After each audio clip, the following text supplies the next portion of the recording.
Hello everyone, welcome to Easy Access Tech.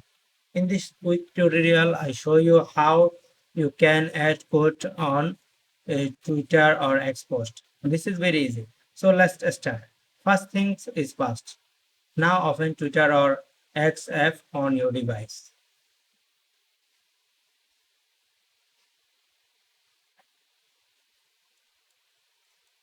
Now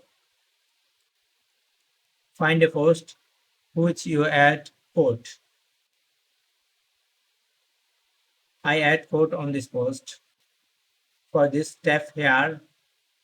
Now tap on quote.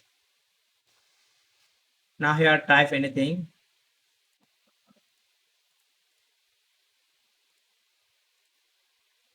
Now tap on repost. Your post was sent. The quote is added.